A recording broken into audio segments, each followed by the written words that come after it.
نظم نعت اشعار کی تشریح سر ممتاز گوندل بسم اللہ الرحمن الرحیم عزیز طلباء و طالبات السلام علیکم۔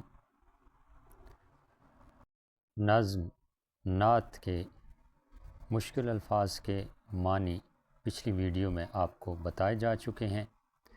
آج ہم انشاءاللہ اس کی تشریح کا آغاز کریں گے، تو مفہوم آپ کو سمجھانے کے لیے شعر کے بعد بتا دیا جائے گا۔ یاد رکھیے، آپ نے الگ سے مفہوم کی ہیڈنگ نہیں دینی، بلکہ تشریح کے اندر ہی آپ نے شعر کا مفہوم بیان کرنا ہے۔ اور پہلے بھی آپ کی رہنمائی ہو چکی ہے کہ تشریح شروع کرتے وقت شاعر کا تعارف اور تشریح کے اندر ہی پھر شعر کا مفہوم بیان کرنا ہے، اس کے بعد تشریح بیان کرنی ہے۔ شعر نمبر 1 آپ کے سامنے ہے۔ دو عالم کا امدادگار آ گیا ہے، امین آ گیا، غم گسار آ گیا ہے۔ آپ کو اس کا مفہوم بتاتے ہیں کہ دونوں جہانوں میں ہماری مدد کرنے والی ہستی اس دنیا میں تشریف لے آئی ہے، یعنی نبی کریم صلی اللہ علیہ وآلہ وسلم اس جہان میں بھی ہمارے مددگار ہیں اور آخرت کے جہان میں بھی ہماری شفاعت فرمائیں گے۔ دوسرے مصرعے کا مفہوم ہے کہ لوگوں کی امانتیں رکھنے والی شخصیت اور لوگوں کے غم میں شریک ہونے والی شخصیت اس دنیا میں تشریف لے آئی ہے۔ آپ صلی اللہ علیہ وآلہ وسلم اس قدر امین تھے کہ اہل مکہ نے آپ صلی اللہ علیہ وآلہ وسلم کو صادق اور امین کے القاب دیے۔ عزیز طلباء و طالبات، اب اس کی تشریح بیان کی جائے گی، لیکن یہ یاد رکھیے چونکہ ویڈیو میں وقت محدود ہوتا ہے، اس لیے آپ کو تشریح کے گر ضرور سکھائیں گے، لیکن بہت زیادہ طویل تشریح جو ہے وہ آپ کو نہیں بتائی جا سکتی، آپ نے خود لکھنی ہے۔ اور یہ یاد رکھنے کی بات ہے کہ کم از کم 2 صفحات پر مشتمل ہونی چاہیے، اور 3-4 حوالہ جات ضرور دیجیے ایک شعر کی تشریح میں، تب آپ کو پورے نمبر بھی مل سکتے ہیں۔ بڑھتے ہیں تشریح کی طرف۔ پیارے بچوں، تشریح کچھ اس طرح سے شروع کرنی ہے۔ یہ شعر ہماری نعت سے لیا گیا ہے، جس کے شاعر ہیں احسان دانش۔ احسان دانش قادر الکلام شاعر تھے۔ ان کی شاعری مشرقی اقدار کی آئینہ دار ہے۔ انہیں غزل اور نظم دونوں پر یکساں قدرت حاصل تھی، مگر ان کی وجہ شہرت ان کی نظمیں ہیں۔ ان کی نظموں میں جہاں عام آدمی کے دکھوں کا اظہار ملتا ہے، وہاں قدرتی مناظر کی عمدہ تصویر کشی کی گئی ہے۔ انہیں مزدور شاعر کہا جاتا ہے۔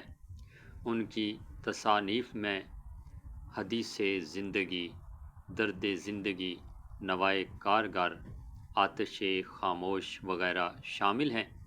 احسان دانش نبی کریم صلی اللہ علیہ وآلہ وسلم کی بارگاہ رسالت میں نذرانہ عقیدت پیش کرتے ہوئے تشریح طلب شعر کے پہلے مصرع میں عرض کرتے ہیں کہ آپ صلی اللہ علیہ وآلہ وسلم دلوں سے نفرتیں مٹانے کے لیے تشریف لائے۔ احسان دانش نبی کریم صلی اللہ علیہ وآلہ وسلم کی بارگاہ میں نذرانہ عقیدت پیش کرتے ہوئے تشریح طلب شعر کے پہلے مصرع میں عرض کرتے ہیں کہ اللہ تعالیٰ نے اپنے محبوب صلی اللہ علیہ وآلہ وسلم کو 2 عالم کے لیے مددگار بنا کر بھیجا ہے۔ آپ صلی اللہ علیہ وآلہ وسلم نے دنیا میں غریبوں اور یتیموں اور مسکینوں کی مدد فرمائی، اور آخرت میں آپ صلی اللہ علیہ وآلہ وسلم اپنے پریشان حال چاہنے والوں کی مدد فرمائیں گے۔ اس لیے شاعر کہتے ہیں کہ آپ کی ذات دونوں عالم کے لیے رحمت بن کر آئی ہے۔ بقول شاعر، عقبا کی منزلوں میں بھی وہ ہوگا دستگیر، عقبا کی منزلوں میں بھی وہ ہوگا دستگیر، آسان جس کے فیض سے کار جہاں ہوا، یعنی نبی کریم صلی اللہ علیہ وآلہ وسلم اس دنیا میں بھی ہماری مدد فرمائیں گے اور آخرت میں بھی ہماری شفاعت فرمائیں گے۔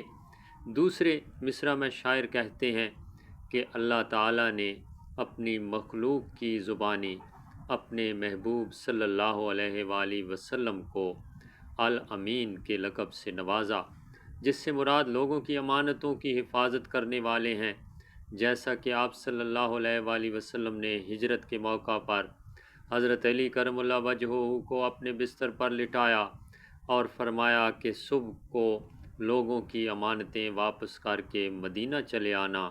نہ صرف مسلمان بلکہ عرب کے کفار بھی حضور صلی اللہ علیہ وآلہ وسلم کو صادق اور امین کہہ کر پکارتے تھے۔ بقول شاعر، وہ بچپن سے صداقت اور امانت کے پیمبر ہیں، وہ بچپن سے صداقت اور امانت کے پیمبر ہیں، عرب کے کافروں نے بھی کیا یہ اعتراف انجم۔ عرب معاشرے میں دکھی لوگوں کے غم کو بانٹا نہیں جاتا تھا، لیکن آپ صلی اللہ علیہ وآلہ وسلم نے اپنے اسوہ حسنہ سے ثابت کیا کہ ضرورت مند کی ضرورت پوری کرنا، بیمار کی عیادت کرنا اور پریشان حال بندوں کی پریشانی دور کرنا بھی عبادت ہے، جیسا کہ الطاف حسین حالی نے فرمایا تھا، کرو مہربانی تم اہل زمیں پر، کرو مہربانی تم اہل زمیں پر، خدا مہرباں ہوگا عرش بری پر۔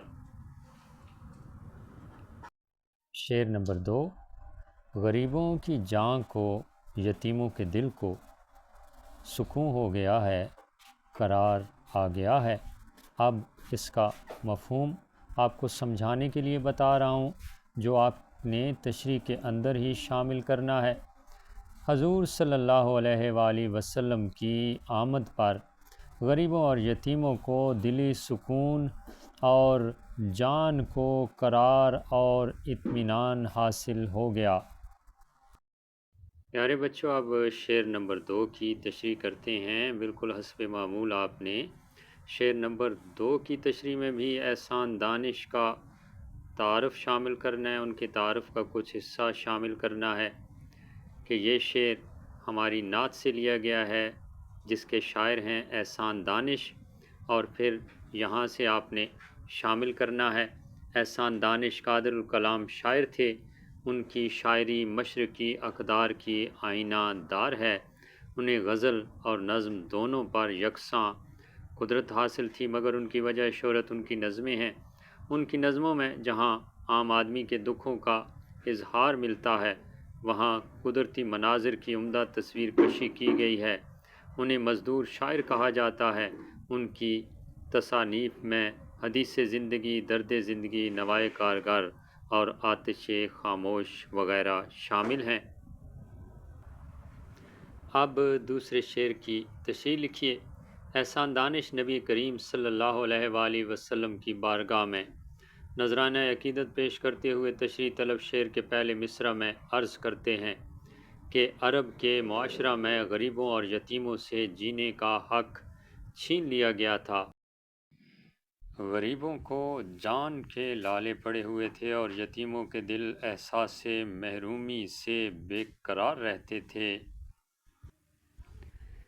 کہ ایسے میں غریبوں اور یتیموں کے یتیم نبی صلی اللہ علیہ وآلہ وسلم تشریف لائے تو ان کی زندگی بدل گئی، جیسا کہ الطاف حسین حالی نے نبی کریم صلی اللہ علیہ وآلہ وسلم کی بارگاہ میں نذرانہ عقیدت پیش کیا ہے اور عرض کرتے ہیں، فقیروں کا ملجا، ضعیفوں کا ماوا، یتیموں کا والی، غلاموں کا مولا، اتر کر ہرا سے سوئے قوم آیا اور ایک نسخہ کیمیا ساتھ لایا۔